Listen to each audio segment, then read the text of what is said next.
Welcome to Workforce Central, the official podcast of the National Association of Workforce Boards. Stay tuned as we explore the latest resources, thoughts, and trends in workforce development. And now, here's your host, Ron Painter. Welcome to a special edition of Workforce Central, the official podcast of the National Association of Workforce Boards. I'm your host, Ron Painter, and today I'm joined by the staff for the National Association of Workforce Boards as our end-of-year holiday reflection back to you about what we think we've seen in 2015 in terms of our work, but really reflected in terms of your work. So Josh Copus, our VP, is here with us today. Yenory Garcia, Membership and Communications, and Bridgette Washington, without whom our calendars wouldn't work, or nothing would work, or travel. So welcome to you guys. This is kind of fun for me to have you guys join us for the conversation. I think one of the questions that I really wanted to start with was, like, what do you guys see as the major issue, and I'll do that two ways, for us internally in 2015 and what your perception is externally? Well, I'll kick things off here, Ron. This is Josh Copus. Most of you hopefully have heard my voice, seen my face, received an email from me. I'll take the opportunity to respond first simply because I've really been here longer than anyone else on staff besides Ron. And I think over the course of the last 6.5, 7 years, we've seen a lot of changes.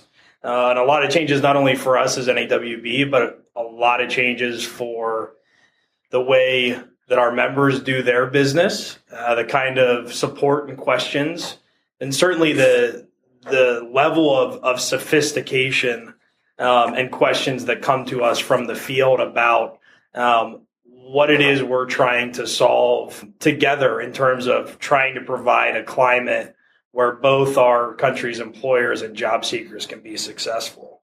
So I think really, as I look back over those 6.5, 7 years, I mean, I now am sitting here with two staff members that were not here when we joined, who are now critical members of the team. And I can't imagine trying to do what we do and respond to what we're asked to respond to without them.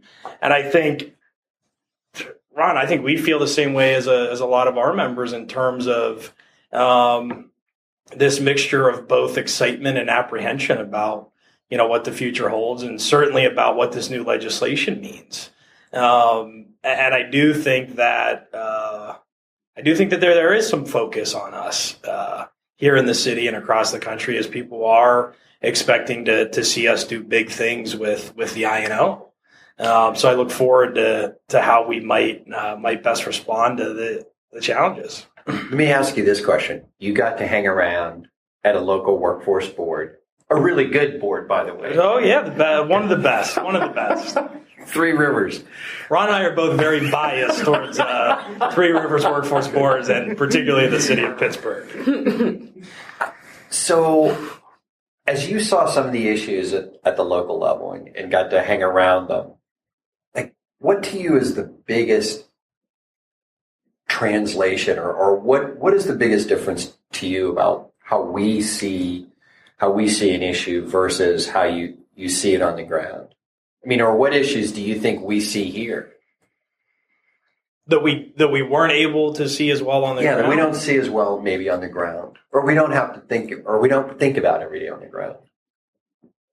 I mean, I think one of the biggest issues that, we're forced to tackle here in DC that we probably aren't necessarily thinking about on the ground is just that. And I think is what our members look to us to do. And it is keeping that pulse on, what is happening here in DC and that long list of competing priorities. I mean, while we can sit at a local level and we can sit at a local board and understand how important workforce investment is, it often does get lost in that larger national conversation around funding, around priorities. We were just talking about it earlier on our walk back from lunch, saying, you got foreign policy putting a lot of pressure on these guys in DC. You got a whole list of other issues.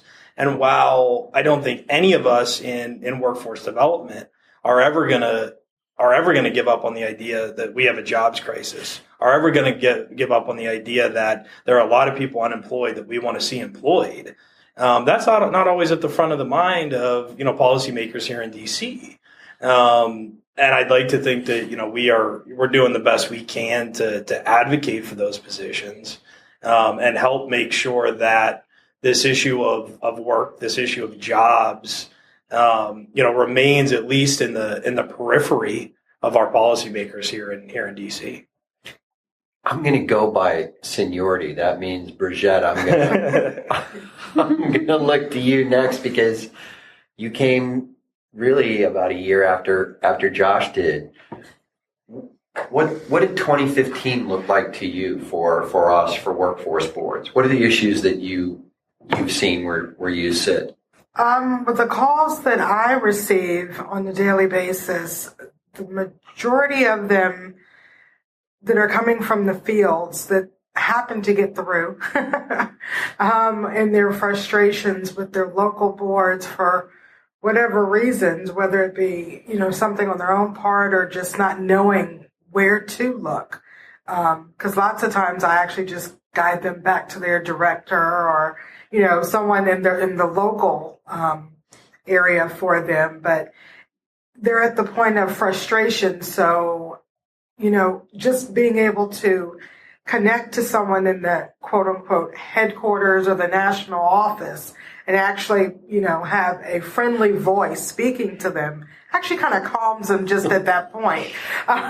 Is it because they're looking for the answer and the regs aren't out? There's not any necessarily definitive answer? I think it's more so of not having that answer or the definitive answer right then and there. They find it when they start doing the research and or looking for it. I actually just had a call a couple of weeks ago with an IT person who actually happened to be a recipient of the WIOA program down in North Carolina, a direct recipient. And when he realized where I was calling from, he was ecstatic, and he wanted to tell me all about the program and how much it's helped him and those around him. And he was giving awesome testimony, and he just truly could not believe that he was speaking to someone in this office. And but the bottom line is, it is working. But he was actually unable to.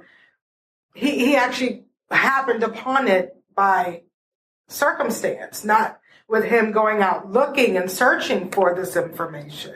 He happened to be standing in the right place at the right time, and someone directed him there. So that's the issue. Actually, this does make me think, actually, Bridgette gets more of those kinds of calls than you might think. And sometimes they're very disheartening, but sometimes they're also very motivating for us. Because I think one of the things, while we get to be here at DC and we get to have this sense that we're kind of making a small difference across, many places. There are days really where I miss being in Pittsburgh at a local board, feeling like I'm making a big impact in one place. So because you can see the immediate, you can see the immediate kind of benefit of the work we do. And every now and again, though, I'd say we'll have a job seeker. We'll have someone who actually gets through us on the phone and says, I need help. What can you do for me? Right. Who can you call? and I think, and we always do our best to say, well, where are you calling from? Let's get you in touch with your local career center. Let's get you kind of understanding what some of the options are. And I think just the knowledge. While sometimes we don't have the tools and the power to really help someone, it is nice to know that we do have a network of members out there that we can refer them to and hopefully provide them that help and guidance that we unfortunately can't. Right. What a great segue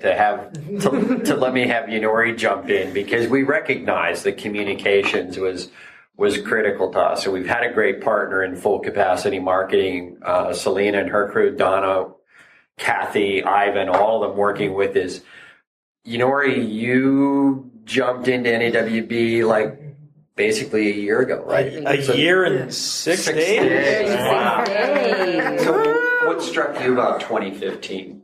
2015 was a really good year for us, I think, on the communications and membership end. We transitioned to a new database that took a little bit of adjustment, not only for us, but also for our members. We were able to give them a place where they could access that information real time without needing to contact us and us not being able to get back to them as soon as maybe they would like us to. A lot of people don't realize we are a small, mighty, full-time team of 4.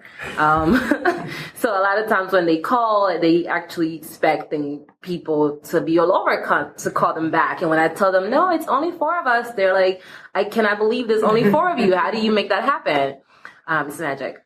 But it really has been transitional for NAWB and for myself coming in as a communications and membership person. We've been able to to really drive our plan for the members and communicate with them. And whether it's through the newsletters that go out monthly, whether it's to our e-alerts that go out once, twice, 3 times a month, or our podcast that it's a new venture for us that we have moved from the previous radio show we were doing before. The members, I think, have more of a voice now. And they know that we're listening. They know that we are paying attention, and they are also paying attention, and they're holding us accountable. When things don't go out, the members contact and say, hey, I didn't receive this. What's going on with this? And I love hearing that because sometimes it just turns out that there's an issue with the information that we have, and then the right person is not getting it, but it's going out, and they want to get that information. I receive at least, I would say 4 or 5 emails in the year that I've been here where I'm being CC'd and someone says, hey, you need to join on because this is happening. Did you know this was happening? And I always try to send those out to you, Ron and Josh, so that you know that the members are paying attention and the work that we're putting in is really yielding some results. So it's been good. What's the biggest change you came out of? While New York City, I guess it is local. We have to say even New York City is as big as it is local. You came out of working almost direct service, the Children's Harlem's Children's Zone. Mm-hmm. What's the biggest thing you've noticed coming to a national organization? What's the thing that you saw in workforce development across the country that maybe, I don't know if appreciate's a great word, but you didn't have to think about or you didn't think about when you were local? Everything that happens here, I have to think about, because when you're local, you are dealing with the issues that the person that has in front of you. So like the person that calls Bridgette, that's the person I was dealing with. They don't know that there's this additional world, or when we think about one-stop centers and career centers and the funding, we don't have to think about any of that stuff. The money's just there. Our job is to get the people in, to get the services to the people that need it. And at the time, that was my focus. That's what I thought about. And I remember now when I first heard that the word one stop in career center, and I'm like, hey, I know that word. Like, I know what that means. I actually been on one of these things, I work with my students, some of these things, and I felt connected. I felt like I'm not this complete stranger that doesn't know what's happening at the national level, because I had a connection. So I think a lot of us are connected. We just don't know that we are connected. And a lot of us could help other people by showing them the work that we do. But it's really challenging when you talk to people about the workforce industry and in the national level, because they're kind of like, well, what does that look like? What does that mean? So do you talk to people at the White House? Like, do you know who they are? Have you met Obama yet? And I'm like, no, although his house is really around the block from our office, but no, I haven't. But every time I tell them about the one-stop centers, everyone can relate to that. Everyone knows what that looks like. So I certainly think, to Yenory's point there, while from a funding priority perspective, it is still very difficult to kind of keep WIO front of mind for policymakers. But I think in terms of the collective awareness, at least here in Washington, around how critical jobs, around how critical this idea of trying to build a collection of people that we call a workforce that is properly skilled, that knows, what their career might look like, what that pathway might look like for them to reach the next level of their career. I think that the overall awareness here in this city around our issues as kind of defined by how is it that we make sure that workers get the education, the training, and the know-how they need to compete in that global marketplace of skills, and to also make sure that employers understand how and where they can find people when they want to and need to. I think that conversation is absolutely here and now and is a vibrant, important conversation that's being had in DC. But I think one of our great challenges in 2015 and beyond is making sure that we translate in a much more visceral way what it is our members do, what it is the Workforce Innovation and Opportunity Act is seeking to do. We translate that into how it impacts all those issues. So we'll have to make sure that our communications team figures that all out. Tell me a little bit more about the capacity that you see our new member database has, or that members are going to see what in the coming years we really continue to roll this out. Sure. Right now we are looking to open up conversations with the members that we have, as well as being able to segment those, whether it's through states, through cities, depending on the state, the number of boards, local state boards that are in certain states. We're looking to kind of start conversations around best practices, really looking at what's working and what's not working, and pairing our members with other members that are doing really good work in areas where they need some support. So we're looking to facilitate that conversation more. We're looking to facilitate networking more for the members. And we are also looking to answer some of their questions. I know a lot of times they call and they want you to answer a question right then and there. And sometimes we don't have the ability to do that. It doesn't mean that there isn't another member that has the answer. So sometimes there are other members that have the answer. So we want to give members a chance to showcase their work, to showcase their talent. A lot of the boards are doing wonderful work. A lot of the boards want some support with some of the work they're doing.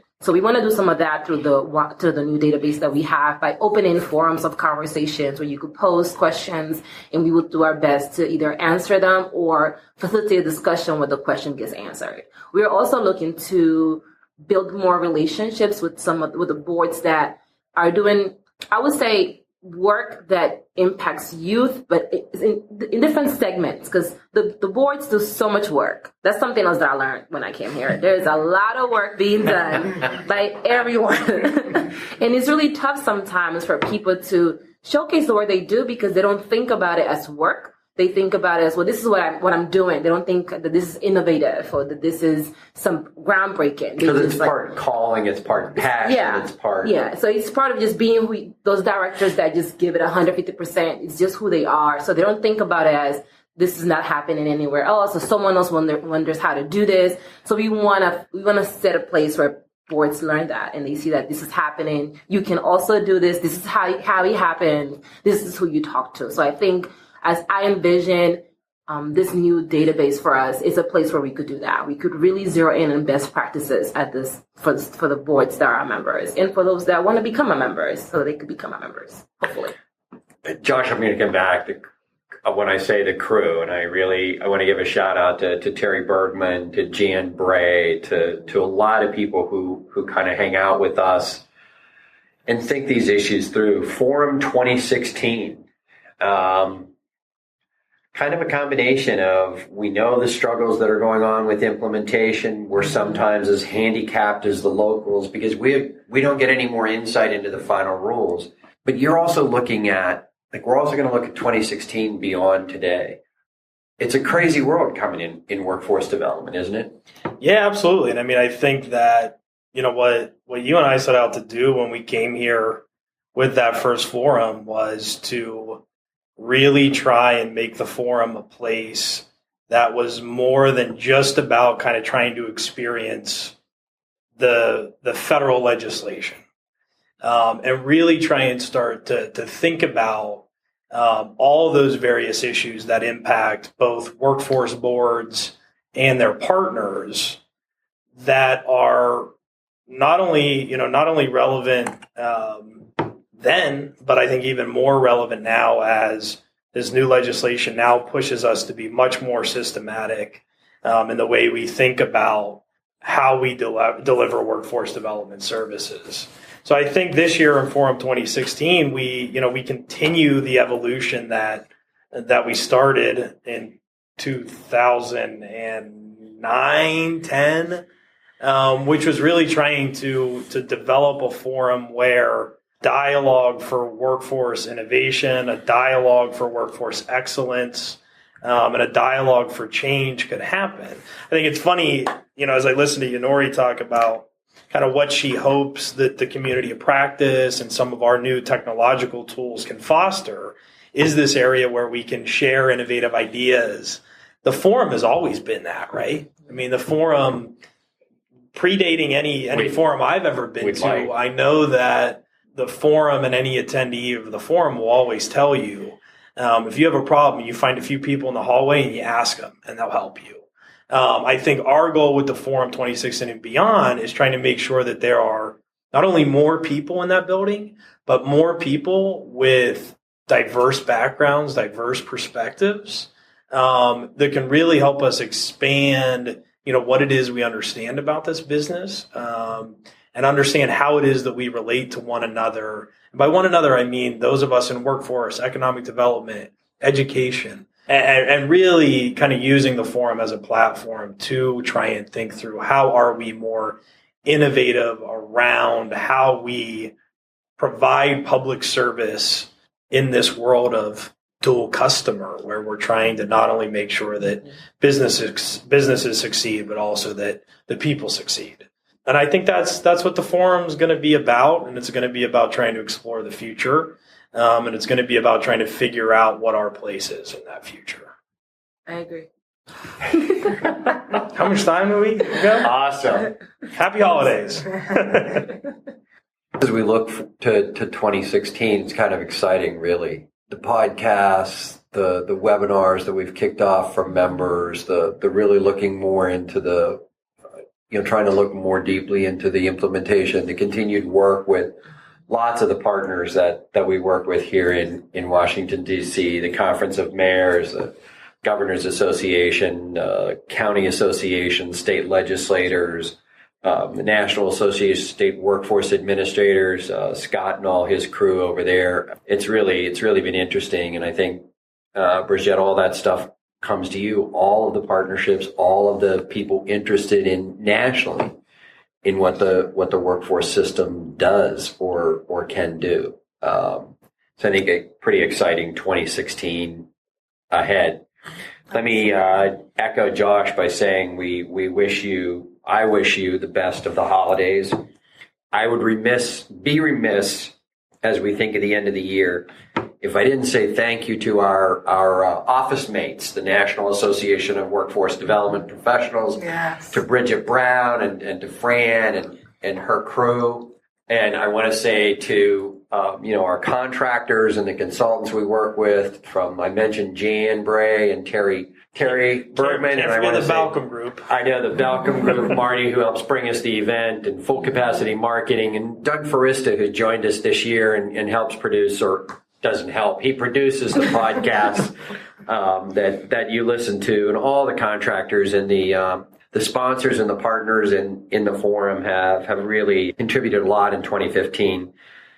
Thanks to the board, who have really wrestled with the issues of the business and try to bring your voices to Washington, D.C. or wherever we are on the road for the summer. I think they've provided a great deal of advice and feedback, and I think represent you well. To you as the members, thank you. It's your continued trust and support that allows us to do the best we can in representing you here in Washington, D.C. And on a personal note, 2015 was a tough year, as I experienced what many of us have, losing my mom. It's always tough for all of us to face that eventuality. But I want to say a sincere thank you to all of you who expressed condolences and support, who reached out and sent me notes, and who sent me voice messages and text messages and expressions of sympathy. I am, and my family, very grateful for your support in a very tough time. I think it's symbolic of what we talked about earlier in the broadcast, that those of us involved in this industry, it's part passion, it's part calling that has us in this industry. So my very best to you and to your families at this holiday season, and a great 2016 ahead of us. Thank you.